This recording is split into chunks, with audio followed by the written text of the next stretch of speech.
नमस्कार मित्रों, मैं देवदर्शन पुरी गुरुदेव जटरे से बोल रहा हूँ। काफ़ी कृषक यानी किसान के फ़ोन नंबर आते रहते, गृहिणियों के आते रहते हैं और कई लोग जो पानी से चिंतित रहते उसके फ़ोन आते हैं और हम लोग बाग देखते भी है कि आसमान में पिछले 1 महीने से धीरे धीरे बादल चलते चले आ रहे हैं और घनिष्ठ बादल, जिसको मेघ कहा जाता है, काले घने भरे हुए पानी से जल से भरे हुए बादल आते हैं। बिजली की गड़गड़ाहट होती है, आवाज़ स्टॉर्म जैसा लगता है। मयूर आप जोर जोर से टेव टेव करके बुलाते हैं मेघों को। गाय और दूसरे पशु भी बुलाते हैं, मगर वो बारिश है कि वो गिरने का नाम नहीं लेती। कभी गिर जाते 2 mm, कभी 5 mm, तो लोगों को सूखा पड़ने का भय हो जाता है और ऐसा लगता है कि आने वाले समय में अब क्या होगा। मित्रों, ये इसके लिए हम थोड़ी वैज्ञानिक जानकारी पहले दे देंगे और उसके बाद में हमें क्या करना है वो हम कहेंगे। तो पहली वैज्ञानिक जानकारी हम जान लें। बारिश कब होती है? तो बारिश के लिए एक हवा चाहिए, पवन की गति ठीक होनी चाहिए। इसके साथ में बादल होने चाहिए घने पानी से भरे, तो वो भी है। पवन की गति भी है। तापमान भी होना चाहिए, तो वो भी है। 34 डिग्री तक तापमान अभी रहता है। मगर जो लास्ट एंड लीस्ट चीज़ है वो है ह्यूमिडिटी, यानी नमी होनी चाहिए। वो नमी नहीं जा रही आसमान में।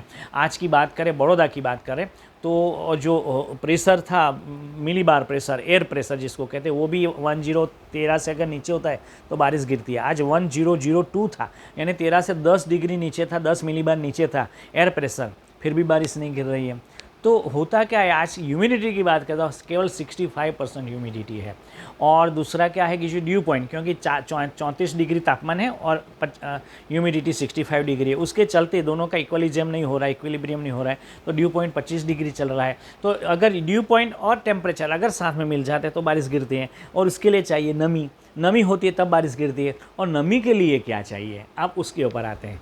नमी के लिए चाहिए वृक्ष। पहला, वो ऑक्सीडाइज बायोजेनिक वेपर पैदा करती है और ऑक्सीडाइज बायोजेनिक वेपर बादलों को खींच करके ले आती है और उसके अंदर से जो वृक्षों में से जो नमी निकलते धनाधन करते, वो बादलों को गिरने के लिए विवश कर जाते हैं। उसका सबसे बड़ा उदाहरण है ग्राम्य विस्तार और जंगल। आप जाएंगे तो वहाँ अभी भी बारिश धमाके से गिरने के चांसेस बहुत बड़े रहे होंगे। दूसरी बात होता है जल। पानी सूख गया है पूरे। और सिटीज़ की बात करें, अहमदाबाद, बड़ौदा, दिल्ली, जयपुर, मद्रास, अपना ये सूरत और इस बाजू राजकोट वगैरह, द्वारिका, ये से लेकर के इंदौर से लेकर के कलकत्ता तक, चेन्नई तक, कोई भी आप ले सिटी, तो वहाँ बारिश गिरेगी नहीं। क्यों नहीं गिर रही? इतनी पॉपुलेशन है, पानी जल कहाँ से लाएंगे? क्यों नहीं गिरे? क्योंकि जल के स्रोत सूखा डाले हमने वहाँ पर अर्बन हीट आइलैंड इफेक्ट पैदा कर दिए। वहाँ पर हमने किया क्या, सभी सिटीज़ में, बड़ौदा से लेकर सभी जगहों पर तालाबों का पुराण कर दिया, तालाबों को कम्प्लीटली वेनिश कर दिया और उसके ऊपर बिल्डिंग्स खड़े कर दिए हैं। मिट्टी रही नहीं, मिट्टी के ऊपर आसफाल्ट की सड़कें बन गई। चारों ओर कहाँ देखे तो कहीं वृक्ष नहीं दिखाई देते, कहीं गहरे तालाब नहीं दिखाई देते, जल के कोई सोर्स ही नहीं दिखाई देते। तो मिट्टी में जाएगी कहाँ नमी? तो मिट्टी से पानी नहीं होगा तो मिट्टी से पानी बाहर नहीं आएगा। वृक्ष नहीं होगा तो वृक्ष से पानी नहीं बाहर आएगा। तीसरा हमने किया कि एक शहरों में देखे, अब गायों को दिखने को, दर्शन करने को मिल नहीं रहे। गाय और दूसरे पशु, खास करके गाय, वो एमिनोस पार्टिकल क्रिएट करते हैं। वो एमिनोस पार्टिकुलेट मैटर जो होते हैं, वो पार्टिकल्स ऐसे होते हैं कि ऊपर जाकर के बादल को बनाते हैं और खींचते हैं। मगर अब शहरों से गायों का निकंदन हो चुका है। शहरों में किसी भी प्रकार के एनिमल्स के कोई वाड़े भी हम देखने को नहीं मिल रहे हैं। इन सब को मिलीजुली असर से क्या होता है कि बारिश गिर नहीं रही है। अभी होगा क्या? तापमान तो बढ़ता ही चला जा रहा है, क्योंकि सूर्य की जो गर्मी धरती पर नीचे उतर आ रही है, वो धरती रिफ्लेक्ट होकर के वापस जा रही है। मगर चूंकि ऊपर हम लोगों ने फॉसिल फ्यूल जला करके, वाहनों को जला करके, इंडस्ट्री को करके, इंडस्ट्रियलाइजेशन करके, हमने क्या किया है कि एक पर्टिकुलर मैटर की, एक ग्रीन हाउस गैस की परत चला दी है। Carbon dioxide, carbon monoxide, PM2.5, PM5 sulphur dioxide की परत चला दी है। तो जो गर्मी नीचे आई वो वापस जाएगी तो ऊपर निकलेगी नहीं, तो धरती अंदर से गर्म होती हुई चली जाएगी, पफ होती चली जाएगी, गरम गरम गरम। उसके चलते होगा इतनी गर्मी बढ़ेगी कि सिटीज़ की जितनी भी नमी कहीं भी छुपी है वो एक साथ निकलना शुरू हो जाएगी और 3-4 दिन धमाकेदार गर्मी लगेगी। हीट वेव जैसे चलेगा मानसून में, और वो गर्मी फिर ऊपर जाएगी और फिर बारिश को ऐसे गिराएगी कि पूरे मानसून का बारिश 10-12 दिन में गिर जाएगा। जो 3 महीने मानसून रहता है, 4 महीने रहता है, वो 10-15-20 दिन में गिर जाएगा। एक ही दिन में 5 इंच, एक दिन में 10 इंच, एक दिन में 15 इंच बारिश गिरेगी। इसके चलते हम क्या देखते हैं, हर साल फ्लड का खतरा बना रहता है। फ्लड आते हैं बड़ी बड़ी सिटीज़ में। तो ये खतरा बना रहता है। और आने वाले समय में बारिश गिरेगी, वो जो धमाकेदार गिरेगी वो पानी बह जाएगा, समंदर में चला जाएगा।